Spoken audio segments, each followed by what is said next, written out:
Hello, I'm Maurice Powell. Welcome to A Little Like Music, Manx Radio's regular Thursday evening classical music hour, and our theme for this evening is the sea. So, I've got about a dozen pieces I want to play, so I better get a move on. That's rather a tight schedule. The sea, well, what better overture for this evening than Wagner's overture to The Flying Dutchman. One old German conductor, I forget which one, it might have been Klemperer or somebody, said that every time he opened the score to the Flying Dutchman, a great surge of storm and gale blew out from amongst the pages. Well, I know what he means. It's very dramatic, and you feel the surging sea at the very beginning and, of course, right throughout. The legend of the Flying Dutchman, that's, I think, someone who made a mistake of cursing the devil. The devil, of course, cursed him back, and he was condemned to sail the seven seas forever, coming ashore only once. It's a tale of redemption and love, and it was actually inspired partly by a rather dangerous sea journey that Wagner himself undertook just a few years before the year that he commenced work on this opera. So there's a bit of personal recollection in there. What else can I tell you about it? Not a lot, really. Let's just hear it. Wagner's overture, The Flying Dutchman.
a splendid and dramatic overture from Wagner's opera The Flying Dutchman.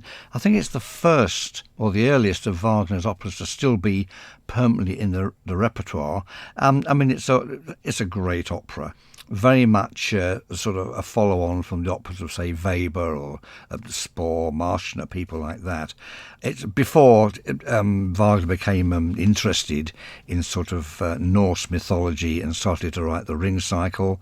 It's of manageable length, really, and it's a rattling good yarn. And right at the end, we get the theme there of redemption through love. So an interesting story. First produced in Dresden in 1843.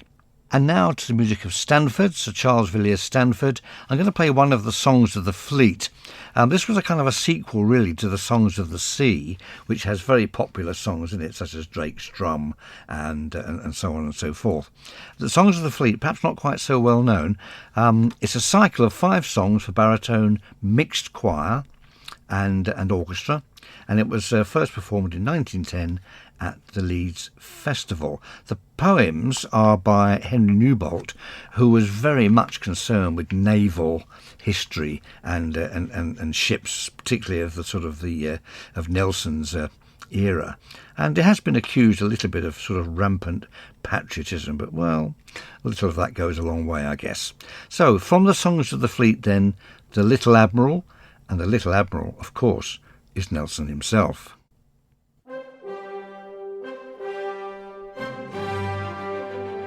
Stand by to reckon up your battleships. 10, 20, 30, there they go. Brag about your cruisers like Leviathans. 1,000 men apiece down below. But here's just one little admiral. We're all of us his brothers and his sons, and he's worth all he's worth at the very least. Stand all your tons and all your guns. Stand by to reckon up your battleships. 10, 20, 30, there they go. Like a bunch of cruisers like Leviathans. 1,000 men apiece down below. See them on the forebridge signaling. A score of men are hauling hand to hand, and the whole fleet flying like the wild geese, ruled by some mysterious command. Where's the mighty will that shows the way to them? The mind that sees ahead so quick and clear. He's there, sir, walking all alone there, the little man whose voice you never hear. Stand by to reckon up your battleships. 10, 20, 30, there they go. Like a bunch of cruisers like Leviathans. 1,000 men apiece down below. There are queer things that only come to sailormen. They're true, but they're never understood. And I know one thing about the Admiral that I can't tell rightly as I should. I've been with him when hope sank under us. He hardly seemed a mortal like the rest. I could swear that he had stars upon his uniform and one sleeve pinned across his breast. Stand by to reckon up your battleships. 10, 20, 30, there they go. Like a bunch of cruisers like Leviathans. 1,000 men apiece down below. Someday we're bound to sight the enemy. He's coming, though he hasn't yet a name. Kill to kill and gun to gun. He'll challenge us to meet him at the great Armada again. None knows what may be the end of it, but we'll all give our bodies and our souls to see the little Admiral playing him, a robber of the old long. Stand by to reckon up your battleships. Stand by. Stand by to reckon up your battleships. 10, 20, 30, there they go. Like a bunch of cruisers like Leviathans. 1,000 men apiece. 1,000 men apiece. 1,000 men apiece. Down below.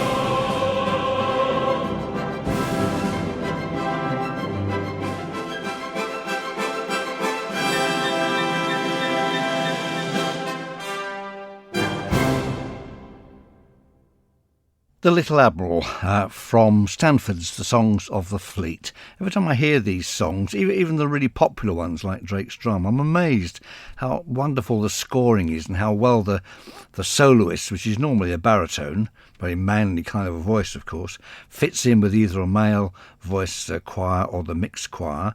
And they could be very easily performed here with one of our own choirs, and we have a number of fine singers who could easily sing these wonderful songs. It'd be wonderful to hear all 5 of the Songs of the Fleet at a concert at the Villa. Well, there we are. The idea is out there. The baritone soloist on that recording was Gerald Finley. Now then, no doubt you are all familiar with the music of the Right Honourable Sir Gerald Hugh Tyrwhitt Wilson. No? Well, nor was I, quite honestly. Otherwise known as the 14th Baronet Berners? Lord Berners? No, okay. Fairly obscure, but much underrated. Now then, what can we say about him? He was educated, of course, at Eton, in Dresden, Vienna and Italy, and was an honourable attaché in Constantinople and in Rome. His family, and he inherited several estates, and basically, after a modest career in the diplomatic service, returned to live the life of a country gentleman composer. He knew the Mitfords, the Sitwells, he knew Constant Lambert, and that set from the 1920s and 30s, and his music was much admired by Stravinsky, no less. I'm going to play a short movement. In fact, it's so short, it's probably shorter than this introduction, but never mind. A short movement from his longest ballet, The Triumph of Neptune. It's a hornpipe. This was commissioned by Diaghilev for his ballet Russe in 1926. Now, quite clearly, Lord Berners' music was very highly thought of. The story is a complicated one. Briefly, a magic telescope is set up on London Bridge through which you could glimpse fairyland. Well, maybe it's still there, who knows. So, from Lord Berners' The Triumph of Neptune, a hornpipe.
Well, a brief extract there from Lord Berner's ballet The Triumph of Neptune, produced by Diaghilev and the Ballet Russe in 1926.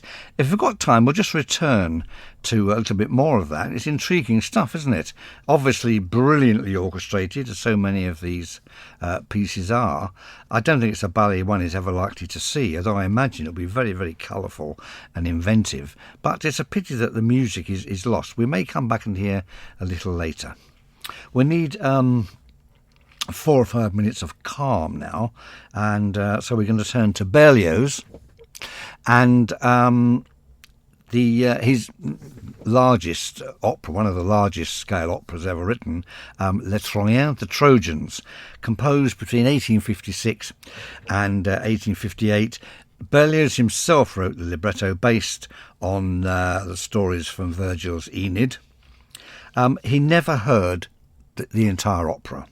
It was considered to be unperformable, and in fact, for years, decades, well into the 20th century, people simply thought it was 2 operas, a 2-act opera followed by a completely different 3-act opera. Nobody realised that it was in fact a good old-fashioned 5-act French opera à la Meyerbeer, complete with ballets, a huge cast, choruses, monsters. At one point, the priest Lacaune gets eaten by a sea monster. Jolly good. Actually, somebody rushes on and tells what's happened. They don't actually have him eaten by a sea monster on stage, but only because the union of monsters simply won't allow it these days. So, moving on. So from this wonderful opera, we'll get into Act 4. And there's a wonderful moment just before the final calamities at the end, where, of course, Dido commits suicide, Aeneas runs off to fight more battles. There's a very peaceful moment as all the principal characters, that's Dido, Aeneas, Asanie, Anna, Eopas Nabal, Panthea and a choir, of course, stand on a deserted beach at night, watching a calm and peaceful sea. Night spreads her veil over the sleeping sea. It's a wonderful moment, to say, of peace, and you can kind of hear the surge and gentle surge of the surf. Berlioz very cleverly writes the occasional little bass drum stroke lightly in the background. Very, very affecting. A lovely, lovely piece. The septet then from Act 4 of Berlioz' The Trojans.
That was the septet from Act 4 of Berlioz's vast 5-act opera, The Trojans. We faded there just as the music was about to launch into a wonderful duet between Dido and Aeneas, which doesn't really come into my sort of purview, really. It's really part of the opera programme. Maybe I'll play it for you in a later programme. Well, I hope you enjoyed that. I say, a moment of peace, a few minutes of peace before the end of the opera, which of course is very tragic. So, where does this leave us? Frank Bridge. Again, not a composer who is as well known as he deserves to be. He is remembered as the teacher and inspiration of the young Benjamin Britten, but there's a lot more to him than that. He wrote some very challenging music. His string quartets are very modern sounding even today. He was not a composer of light music as such, although some of his arrangements of well-known popular songs for strings, such as Cherry Ripe and things like that, are very engaging. But I thought I'd play something from one of his sea-inspired works. In fact, it's called The Sea, and the movement I'm going to play is called Sea Foam. It's a kind of a scherzo. It was written in 1910 to 11.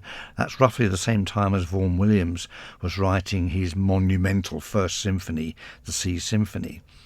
It's a kind of a British answer to Debussy's La Mer, a suite based on the sea, which the French composer had composed earlier in 1903 to 1905. Again, as you'd expect, it's wonderfully orchestrated. It doesn't sound like Elgar and Vaughan Williams, who were Bridges' obvious contemporaries. There is something perhaps slightly impressionistic about it. We just don't hear enough of Frank Bridges' music just to get a kind of, a hold on what his real musical personality is. But it's certainly an interesting one. So, from Frank Bridges' The Sea, Sea Foam.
Sea Foam from Frank Bridges' suite, The Sea. And now for a bit of real British light music based on the theme of the sea, of course. This is Richardson. Now, this is a composer we've come across quite a bit before. It's his Saga of the Seven Seas, which is really a kind of a potpourri or a medley, if you like, a selection of popular tunes with a kind of a nautical flavour about them.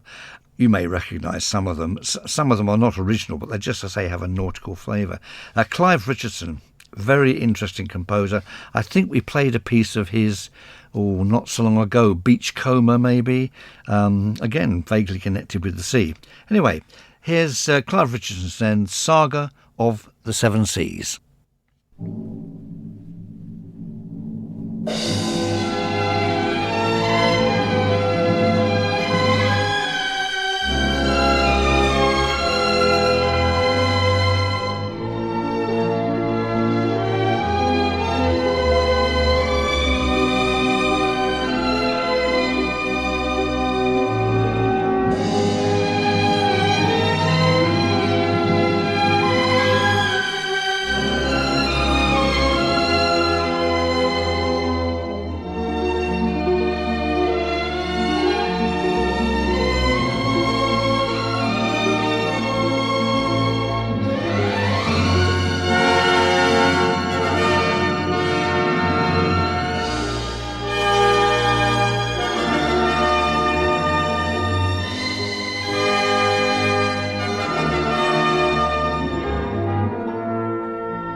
Clive Richardson, very stirring Saga of the Seven Seas, based on melodies of a nautical flavour. It could be, I don't know, it could be film music, couldn't it, for a pirate adventure or an exploration of of lost lands or something, that kind of film music. Who knows? Anyway, an attractive enough piece. Let's return briefly to the music of Lord Berners. Now, we heard the hornpipe from his ballet The Triumph of Neptune. Let's hear a polka, just so that we can say that on this particular evening we did His Lordship justice.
Well, that may well be the strangest piece of music I've ever played in this entire series.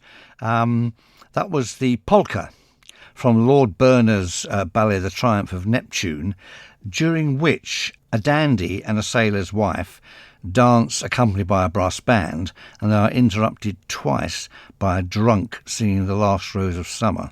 Now, admit it, you don't get that in Beethoven or even in Mahler. I think we'll leave it there. So this brings us to the music of Ronald Binge. Now, he wrote a number of pieces of music inspired by the sea and sea stories, but I'm going to play a piece for you called Trade Winds. It's an evocation, really, of the vital days of sail, when sailing ships basically didn't get anywhere unless they could get into the trade winds. So the Cutty Sark, coming all the way from the Far East with a cargo of tea, wouldn't get very far unless it attracted the trade winds. So this is a kind of an evocation of those days of sail. Ronald Binge, Trade Winds.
That was Trade Winds by Ronald Binge. Just got time, I think, to squeeze in one of Stanford's Songs of the Sea.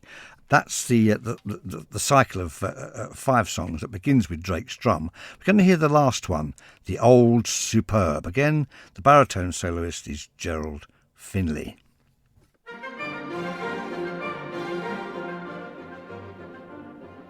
The wind was rising easterly, the morning sky was blue, the straits before us opened wide and free. We looked towards the Admiral, high the Peter flew, and all our hearts were dancing like the sea. The French are gone to Martinique with 24 sail, the old Superb, old and foul and slow. But the French are gone to Martinique and Nelson's on the trail, and where he goes, the old Superb must go. So westward, oh, for Trinidad, and eastward, oh, for Spain, and ship ahoy 100 times a day. Round the world if need be, and round the world again, with a lame duck lagging all the way.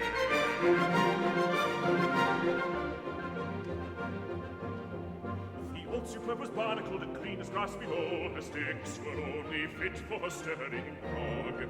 The pride of all her midshipmen was silent long ago, and long ago they ceased to heave the law. Foiled out from home she was, and ne'er a week in port, and nothing save the guns aboard her right. But Captain Keats, he knew the game and swore to share the sport, for he never yet came in too late to fight. So westward, oh, for Trinidad, and eastward, oh, for Spain, and ship ahoy 100 times a day. Round the world if need be, and round the world again, with a lame duck lagging all the way.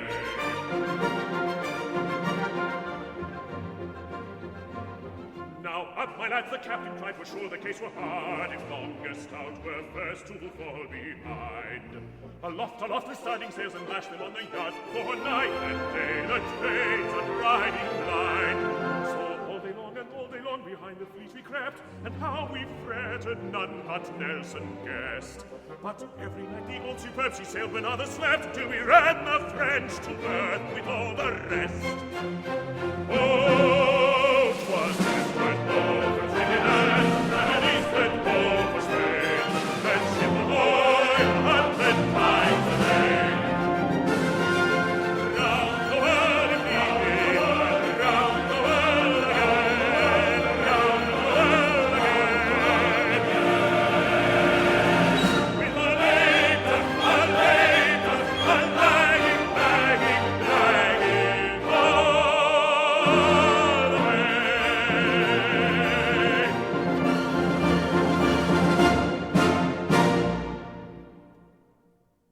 Stanford, The Old Superb. What a great song that is.